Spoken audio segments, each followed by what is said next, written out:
Hello बच्चों। Organic organic पक्का पक्का। चल सोच लो। अभी भी कुछ डिफरेंट सोचना है तो मजाक अलग करके। सर देखो, आज हम लोग ऑर्गेनिक शुरू कर रहे हैं। कुछ रिस्पॉन्सिबिलिटीज रहेंगी ऑर्गेनिक के साथ, जो आप लोगों ने फुलफिल करनी है 100%। हर एक चीज को ध्यान से सुनोगे, ऑब्जर्व करोगे। सबसे पहली चीज, दो रजिस्टर्स लगेंगे।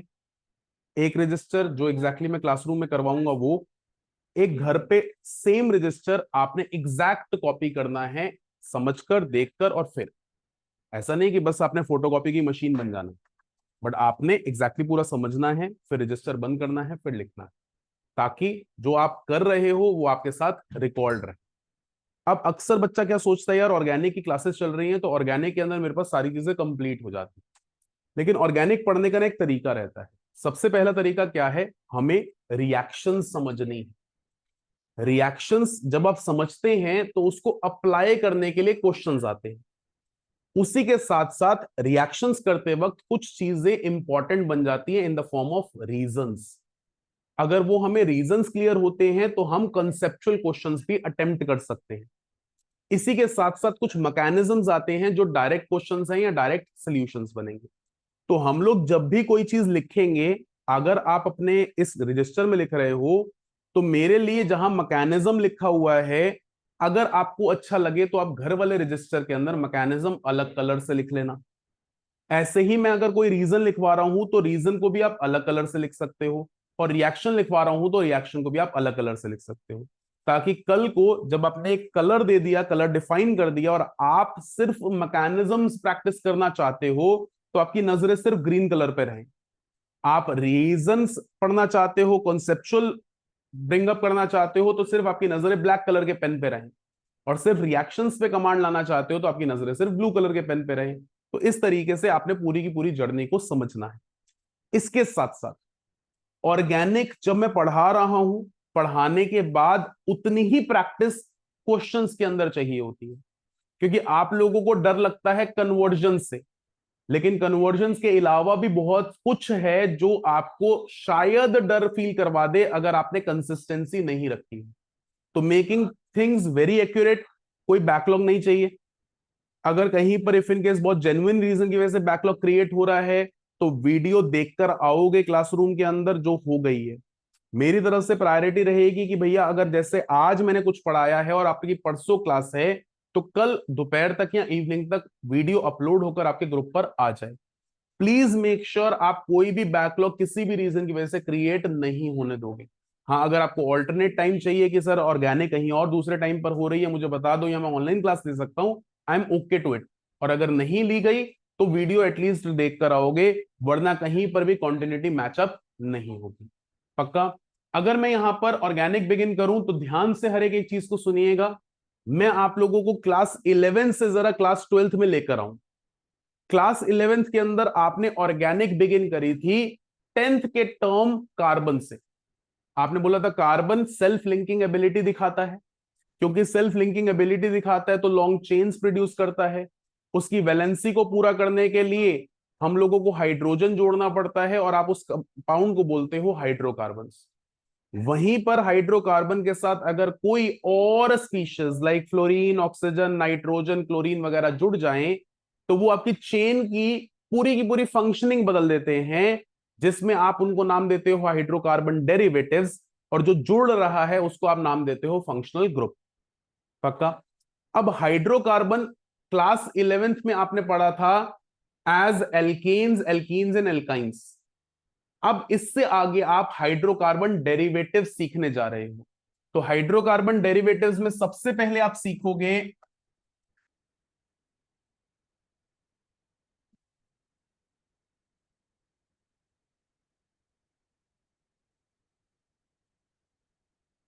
Hello arenes.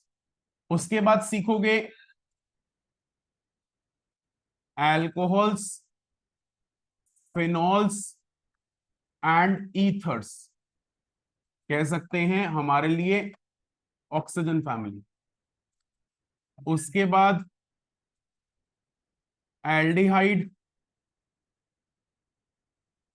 Ketones and carboxylic acid, यानी C double bond O family, carbonyl group. उसके बाद आप सीखोगे अमीन्स एंड नाइट्रो कंपाउंड्स, यानी NO2 और NH2 फैमिली।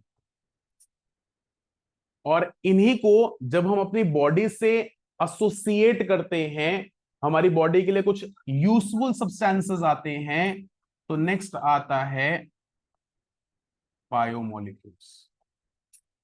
तो ये 5 चैप्टर रहने वाले हैं, कह सकते हैं आपकी एनसीईआरटी की बुक 2 है ये, जो कि पूरी तरह से ऑर्गेनिक केमिस्ट्री है। हर एक चैप्टर की अपनी सिग्निफिकेंस है, अपनी इंपॉर्टेंस है, और कोई भी चैप्टर 6 या 7 मार्क्स से कम का नहीं है। आप टोटल करोगे तो पूरा टोटल बनता है 34 मार्क्स का, जो कि बहुत ज्यादा इंपॉर्टेंट बनता है आप लोगों की पूरी जर्नी के लिए। प्लीज मेक श्योर कोई भी चीज की कंटिन्यूटी डिस्टर्ब नहीं करोगे। हाँ, एक चीज और बता दूं, मैं हेलो एल्केन्स हेलो एरेन्स करवाऊंगा, तो अप टू एन एक्सटेंड इसके क्वेश्चंस आप प्रैक्टिस कर सकोगे। मैं अल्कोहल्स फिनॉल्स ईथर करवाऊंगा, अप टू एन एक्सटेंड कर सकोगे। मैं एल्डिहाइड कीटोन कार्बोक्सिलिक एसिड कराऊंगा, उसके भी क्वेश्चन कर पाओगे, और लाइकवाइज उसके नीचे वाले के भी क्वेश्चन कर पाओगे। लेकिन जब ये चारों चैप्टर्स कंप्लीट होंगे, तब आप बहुत सारे और ऐसे क्वेश्चंस कर पाओगे जो कहीं ना कहीं एक चैप्टर दूसरे चैप्टर के साथ इंटर रिलेट करते हैं। क्योंकि जब आप हेलो एल्केन्स हेलो एरीन्स करोगे, तो आप सिर्फ 2 चैप्टर्स के बारे में जानते हो। एक है क्लास 11th का एल्केन एल्कीन एल्काइन यानी हाइड्रोकार्बन, और क्लास 12th का halo alkanes and halo arenes. लेकिन जैसे ही आप ये चारों चैप्टर जान लोगे, आप कहीं ना कहीं एक दूसरे से अब सब कुछ इंटर रिलेट कर सकते हो। मैं सपोज बोलूं बेटा एल्कोहल से हेलो एल्केन बनाकर दिखाओ, या हेलो एल्केन से एल्डिहाइड बनाकर दिखाओ, या एल्डिहाइड से अमीन्स बनाकर दिखाओ, तो वो कहीं ना कहीं इंटर रिलेट एक दूसरे से होगा। तो आपको ये चारों चैप्टर्स पूरी तरह से पता होंगे। 5वें चैप्टर को भी हम अलग रखते हैं, तो ये चारों चैप्टर्स पूरी तरह से पता होंगे, तभी आप बहुत सारे इंपॉर्टेंट इंटरडिसिप्लिनरी क्वेश्चंस को अटेम्प्ट कर पाओगे।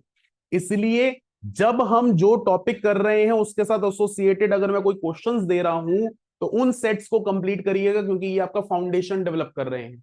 और जैसे ही ये चैप्टर्स कंप्लीट होंगे, फिर हमारी क्वेश्चनेयर सीरीज रहेगी, जिसमें हम सारे चैप्टर्स को इंटर रिलेट करते हुए पढ़ेंगे। तो प्लीज, बहुत इंपॉर्टेंट जर्नी है, और it will take near about 2 to 3 months to complete. यानी आराम से जुलाई 31st तक ये कंप्लीट होने वाला है। तो जरा जल्दी से लिख लीजिए ताकि हम लोग शुरू कर सकें।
लिख लिया? चलिए, अब शुरू करते हैं halo alkanes and halo arenes.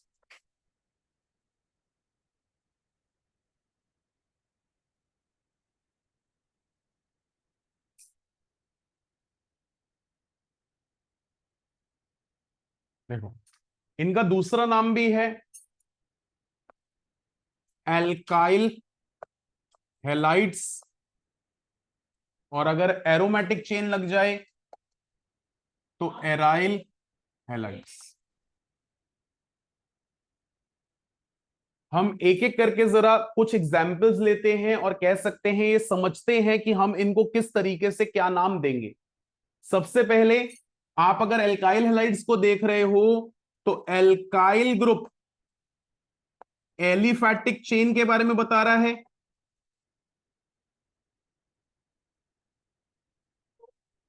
और हेलाइड्स हेलोजन के बारे में बता रहा है। ऐसे ही एराइल ग्रुप मेरे लिए कहीं ना कहीं एरोमेटिक चेन के बारे में बता रहा है।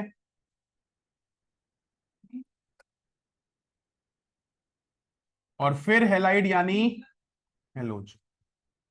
अब देखो बाकी फंक्शनल ग्रुप एक एक होते हैं, लेकिन आप हेलोजेंस की बात करते हो तो this can be fluorine, chlorine, bromine और आयोडीन। तो हमारे लिए चारों लग सकते हैं। और वहीं पर जब हम एल्काइल और एलाइल की बात करेंगे तो हम उसको डिटेल में क्लासिफाई कर सकते हैं। जल्दी से कॉपी करिए, फिर आगे बात करते हैं।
लिख लिया?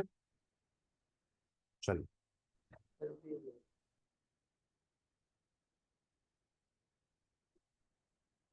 देखिए बेटा, मैं सबसे पहले RCH2X एज एन एग्जाम्पल देखता हूं। बोर्ड पर देखोगे प्लीज। हेलोजन जिस कार्बन से जुड़ा हुआ है मैं उसको अल्फा कार्बन बोलता हूं। काउंटिंग है 1 2 3 4, लेकिन हम ग्रीक काउंटिंग लेकर चलते हैं, अल्फा बीटा गामा डेल्टा। ये अल्फा कार्बन कितनी चेन से जुड़ा हुआ है? एक चेन से। तो आपके लिए ये हो गया प्राइमरी एल्काइल हेलाइड, जिसको आप 1 डिग्री भी बोलते हो। फिर आपने एक और एग्जाम्पल लिया, आप अल्फा कार्बन कितनी चेन से जुड़ा हुआ है, तो आपने बोला इसको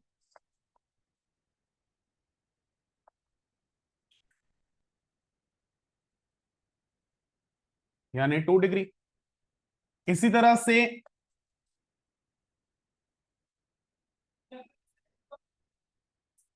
फिर दोबारा से ये अल्फा कार्बन कितनी चेन से जुड़ा हुआ है, तो आप हुए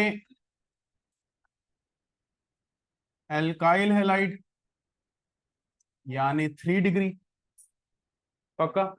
अब क्योंकि कार्बन के साथ एक्स जुड़ा हुआ है तो एक और चेन तो जुड़ ही नहीं सकती, तो मैक्सिमम आपके पास क्या होगा? 3 डिग्री एल्काइल हेलाइड। इससे आगे बात करते हैं, ध्यान दीजिएगा। मैंने लिखा CH2 डबल बॉन्ड CH और उसके साथ X। तो इस टाइम पर ये अल्फा कार्बन है। अल्फा कार्बन जब ओपन चेन में पाई बॉन्ड बना रहा हो, अब बेटा ध्यान दीजिएगा, एक छोटी सी बात मैं बता दूं। कार्बन जब चारों सिंगल बॉन्ड बनाता है तो हाइब्रिडाइजेशन sp3 थी।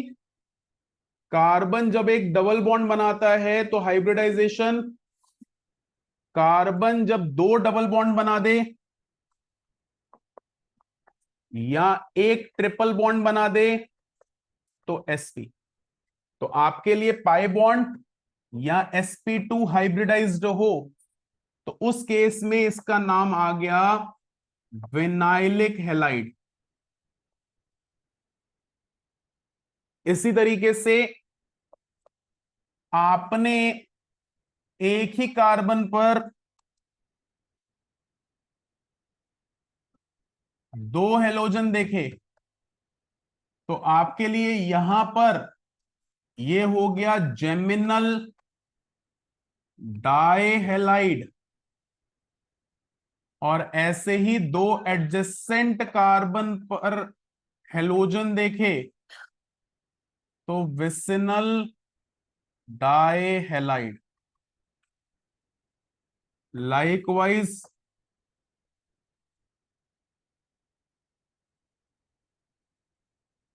देखो इसमें और लेफ्ट हैंड साइड में लिखे हुए में थोड़ा सा डिफरेंस है।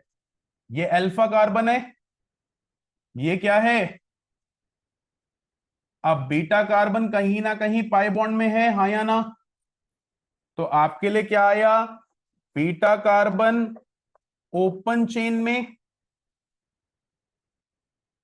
पाई बॉन्ड दिखा रहा है, sp2 हाइब्रिडाइज्ड। तो आपके लिए ये लिखा जाता है एलाइलिक हैलाइड।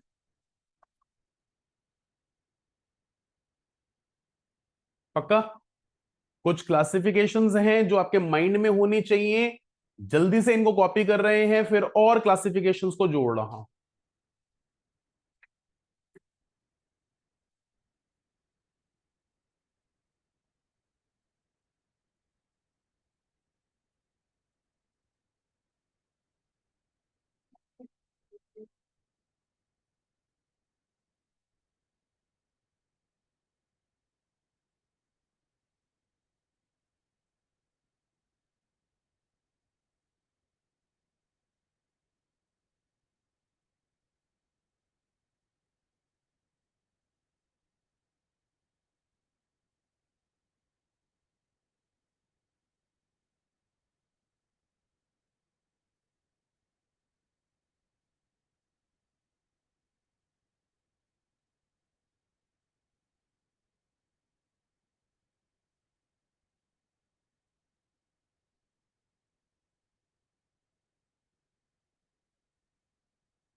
हो गया? किसी में डाउट है प्लीज पूछ सकते हो।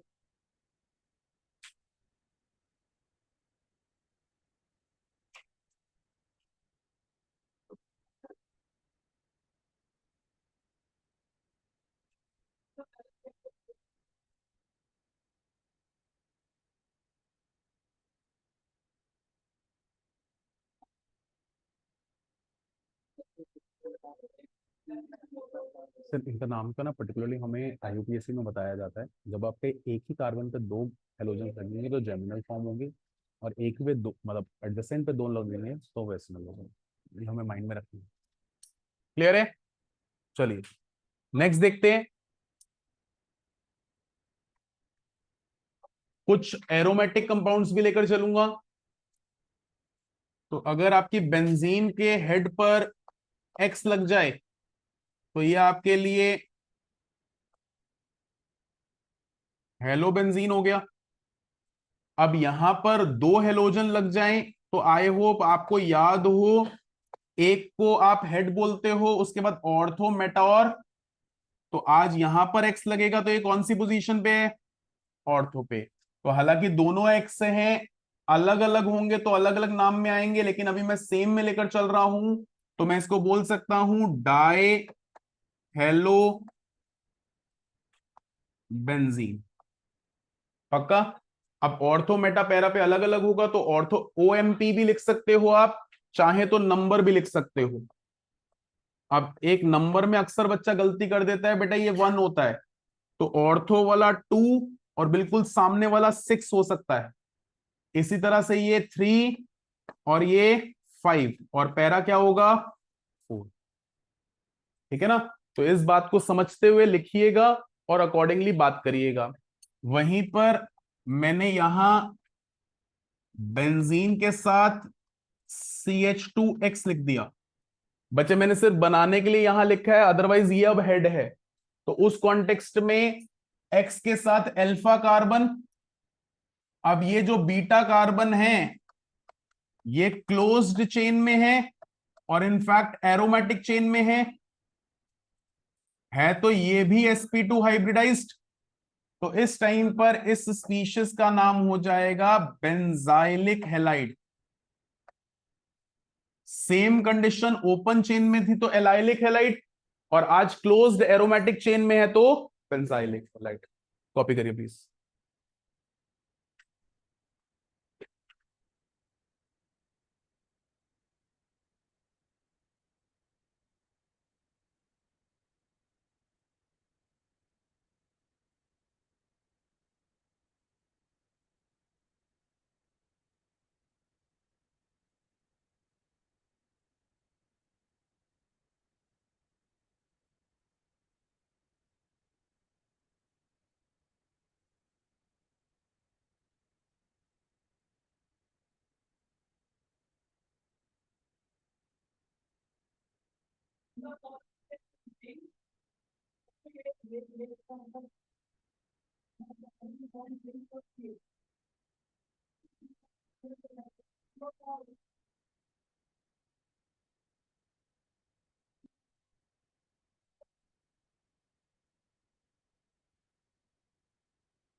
क्लियर है बेटा?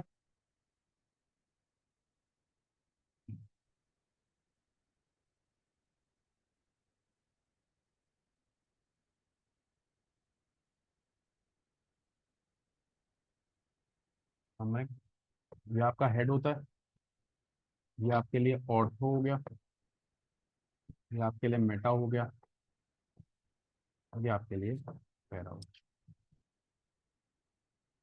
स्क्रॉल कर दूं?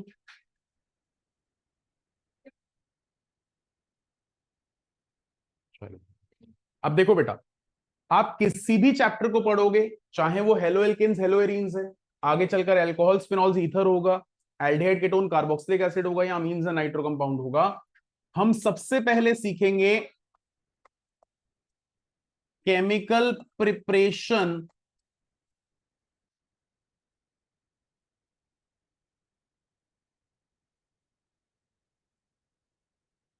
उनकी, फिर हम लोग सीखेंगे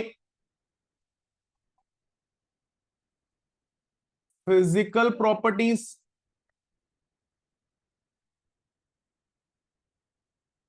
फिर उसके बाद आप सीखोगे रिएक्टिविटी।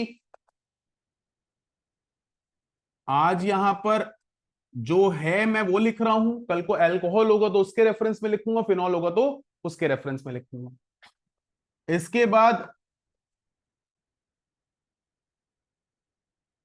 केमिकल प्रॉपर्टीज,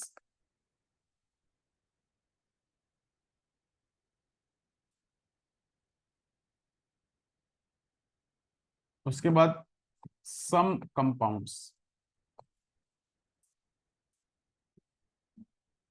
तो इसी तरीके से पूरा चैप्टर चलेगा। ये क्या, आगे वाले चैप्टर्स भी ऐसे चलेंगे। कहने को आपने बोला अल्कोहल्स फिनॉल्स एंड ईथर्स, तो हम मानकर चल सकते हैं वो 3 चैप्टर्स हैं। हम बोलेंगे एल्डिहाइड कीटोन कार्बोक्सिलिक एसिड, वो भी क्या है, 3 चैप्टर्स हैं। तो कुछ कॉमन प्रॉपर्टीज प्रिपरेशंस होंगी तो एक साथ पढ़ लेंगे, अनकॉमन होंगी तो अलग अलग पढ़ लेंगे। अदरवाइज हम एक तरह से जितने भी हमने फंक्शनल ग्रुप सीखे हैं उनको ही फर्दर कैटेगराइज कर रहे हैं एज टॉपिक।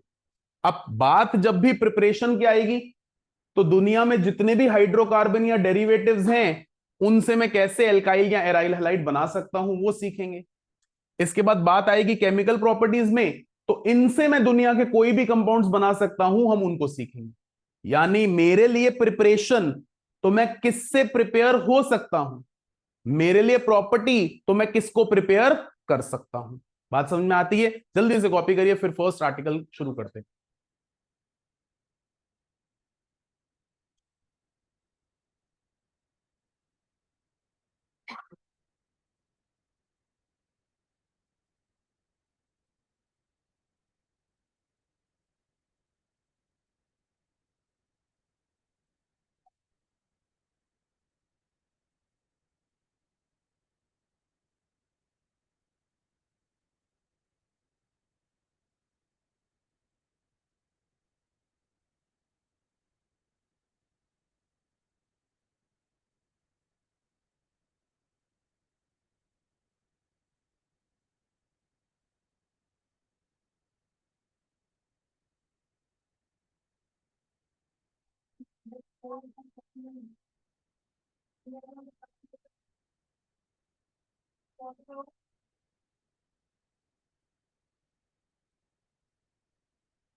क्लियर है?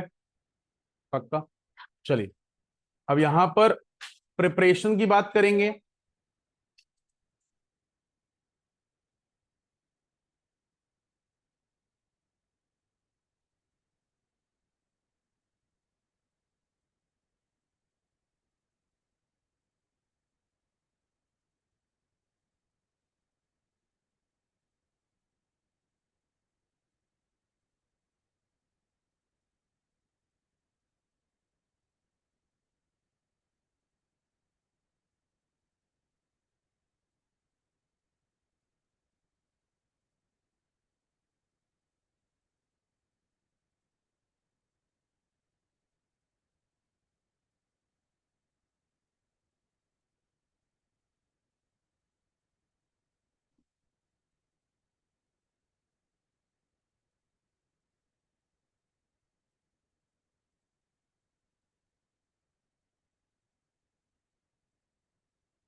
देखिए बेटा, मैंने यहां पर प्रिपरेशन लिखी है। मेरा ऐसे स्टार्टिंग में लिखने का पर्पस है, कल को आप जब रिवाइज कर रहे होंगे, आपने ये पेज ही ओपन किया तो आप अपने आप से बात कर सकते हो, अच्छा सर ने अल्कोहल्स में ऐसे ऐसे करवाया था, अच्छा सर ने हाइड्रोकार्बन्स में ऐसे ऐसे करवाया था, अच्छा सर ने एल्केन्स में ये बात करी थी, एल्कीन्स में ये बात करी थी, एल्काइंस में ये बात करी थी।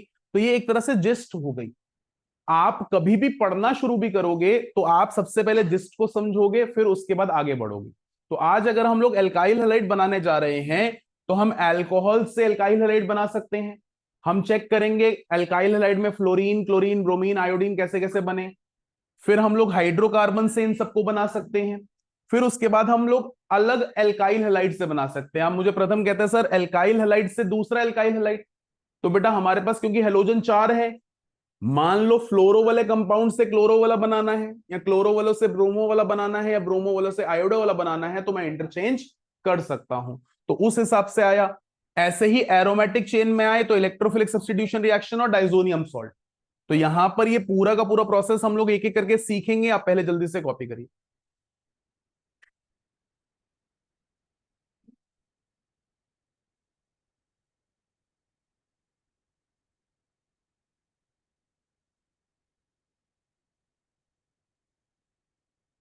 मनाली जाना पड़ता, ठीक है।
फ्रॉम वर्ड लिखा है, फ्रॉम का मतलब है इससे।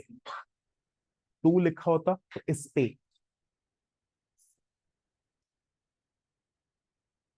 लिख लिया, फिर स्क्रॉल। चलिए, सबसे पहला हम लोग फ्रॉम अल्कोहल जा रहे हैं। कुछ अल्कोहल की बातें हमें पता होनी चाहिए।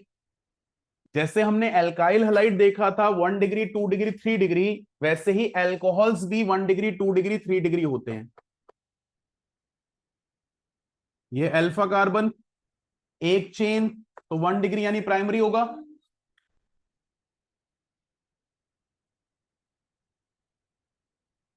ये 2 डिग्री, और ऐसे ही R C R R O H, तो ये कौन सी डिग्री? 3 डिग्री। तो 1 डिग्री, 2 डिग्री, 3 डिग्री। अब यहां पर मैं एक रिएक्शन करवा रहा हूं और फिर इनकी डिग्री के बेसिस पे रिएक्टिविटी डिस्कस करूंगा। तो ध्यान से समझना, मैंने यहां पर RCH2OH लिया। अभी मैं सिर्फ समझा रहा हूं, अभी तो बहुत कुछ देखना बाकी है। मैं यहां पर लेट से HX लेता हूं। HX में X क्या है? हेलोजन। अब यहां पर क्या होगा? X OH की जगह चला जाएगा और OH X की जगह, यानी आप बन जाएंगे RCH2X, साथ में क्या? H2। तो कहीं ना कहीं विकास यहां पर जो बॉन्ड टूट रहा है वो कौन सा बॉन्ड टूट रहा है? OH। हाँ या ना? अगर मैं बोलूंगा reactivity of COH bond high होगी तो रिएक्शन भी फास्ट होगा, एंड वाइस वर्सा। यानी मेरे लिए ये जो उनसे अल्कोहल है उसमें जिसका C और OH बॉन्ड जल्दी टूटेगा वो जल्दी रिएक्ट करेगा, और जिसका C और OH बॉन्ड लेट से टूटेगा वो लेट से। पक्का? तो अगर मैं थोड़ा सा क्लास 11th में लेकर जाऊं तो ध्यान दीजिएगा, मैंने लिखा CH3 CH2OH, मैंने लिखा CH3 CH3OH, मैंने लिखा CH3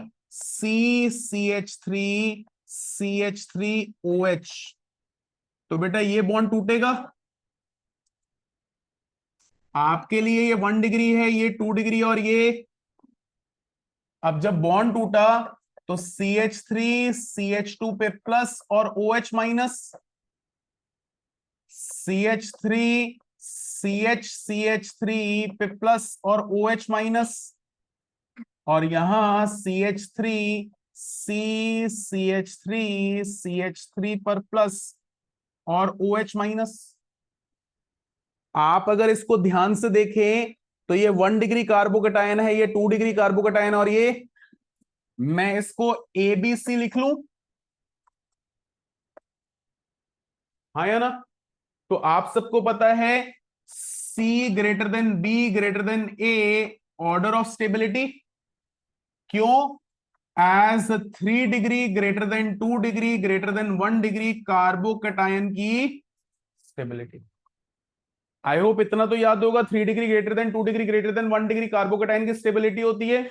तो कॉन्टेक्स्ट में ए बी सी की स्टेबिलिटी का ऑर्डर सी बी, और अब अगर मेरा प्रोडक्ट स्टेबल है तो रिएक्टेंट क्या होगा? अनस्टेबल या रिएक्टिव।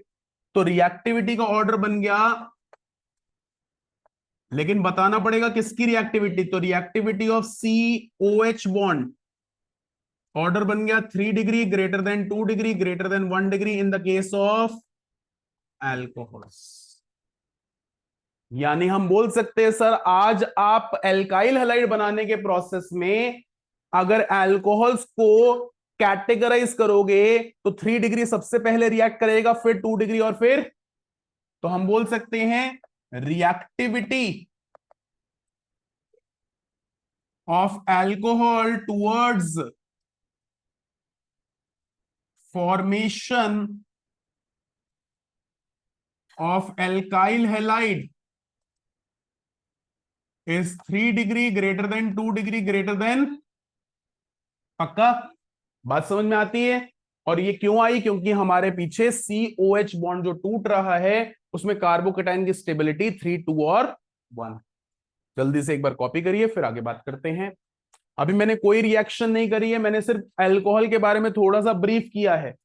विकास, अगर हम लोग ध्यान से बात करें तो ये ब्रीफ हालांकि क्लास 11th में था, बट अब मेरे लिए जरूरी बन गया है यहां पर इस्तेमाल करना, क्योंकि मुझे आगे फर्दर एल्काइल हैलाइड लेकर चलना है। हाँ रेयांश, दोबारा से जब हम अल्कोहल पढ़ेंगे तो ये रिएक्टिविटी फिर दोबारा से देखेंगे, क्योंकि उसने भी तो पढ़ानी है ना, लेकिन अभी इस्तेमाल करनी है इसलिए हमने दोबारा से पढ़ी।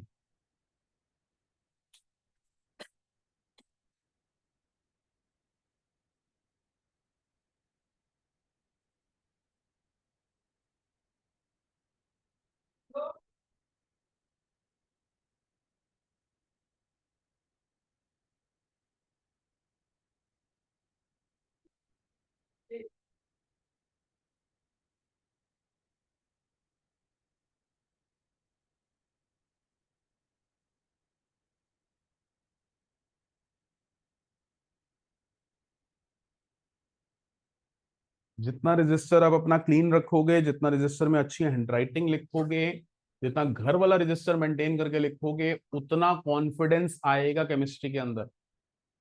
यहां पर जो भी चीजें आप कर रहे हो, कहीं ना कुछ पॉइंट किसी ना किसी क्वेश्चन में जरूर यूज होगा।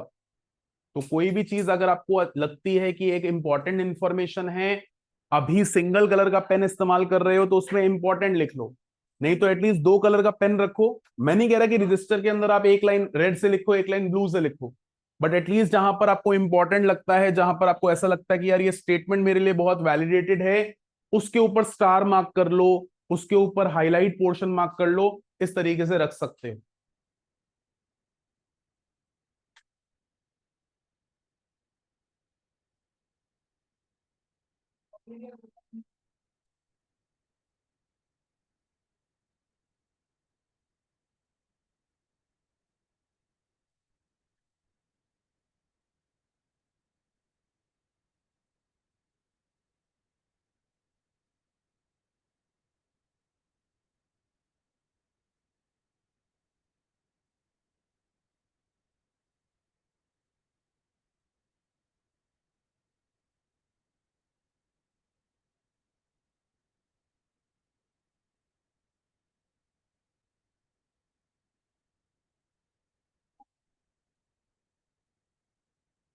आप में से किसी को ऐसा तो नहीं है, किसी किसी को 6:30 बजे वाले बैच में आने में दिक्कत हो?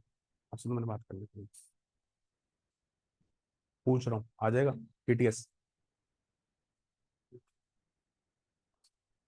वाले? ऑर्गेनिक क्यों ना करनी है? क्योंकि इसमें जनता थोड़ी ज्यादा होगी ऑर्गेनिक वाले साइड में, वरना तो मैं 8:30 कर लेता।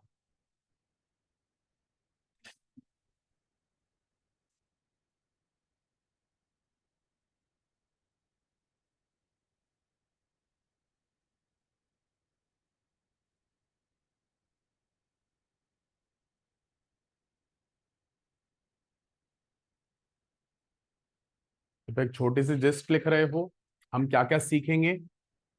तो फ्रॉम अल्कोहल्स में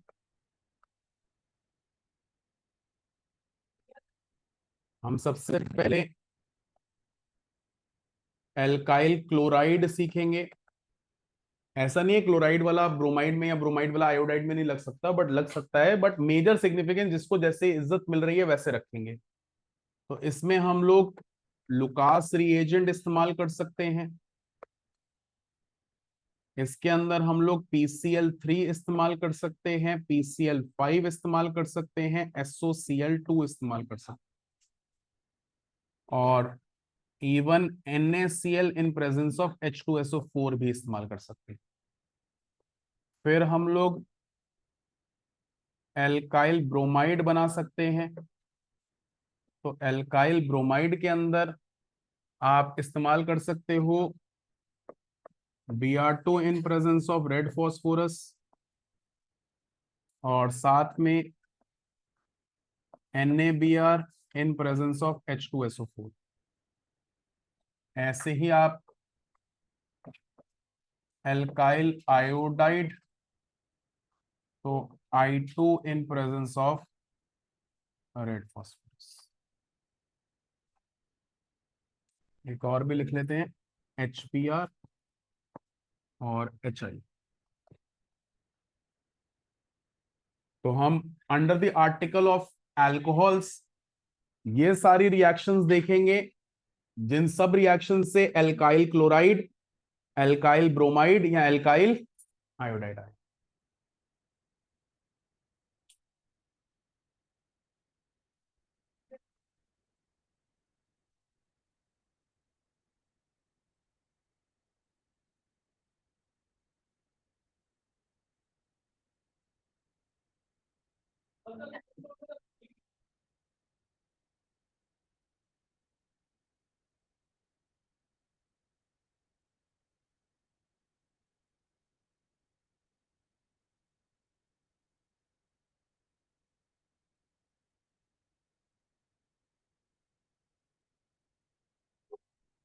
लुकास रिएजेंट।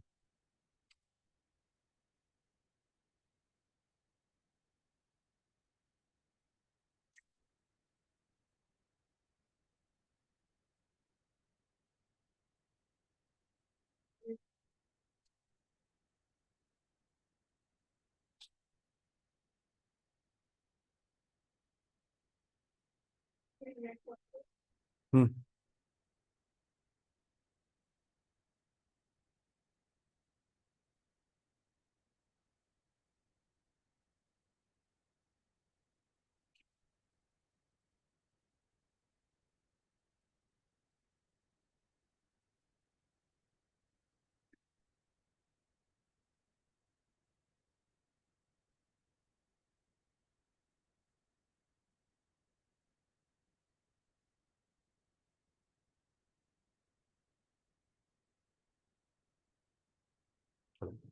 इससे आगे नेक्स्ट क्लास में लेकर चलूंगा, बट प्लीज मेक श्योर कि आप लोग ये सब कुछ रिवाइज करके चल रहे हो। आज कह सकते हो चैप्टर का पूरा ब्रीफ अप ही रखा है, लेकिन नेक्स्ट क्लास बहुत इंपॉर्टेंट होने वाली है, क्योंकि जो भी टॉपिक मिस होगा कहीं ना कहीं यूज तो होना है, और कौन सा किस रिएक्शन में इस्तेमाल हो जाए, किस कन्वर्जन में इस्तेमाल हो जाए, वो आपको नहीं पता होगा।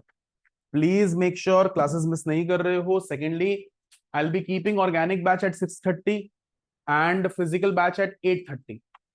उसके अलावा आपको लगता है कि कहीं पर कोई बात करनी है तो बात कर सकते हो। हाँ, इफ इन केस मुझे लगेगा तो शायद मैं ऑर्गेनिक का एक और बैच साथ में पैरेलली रख दूंगा, वो टाइमिंग बता दूंगा। But then again, if you are comfortable at TTS 6:30, तो प्लीज मेक इट एट 6:30। ठीक है ना, चलो।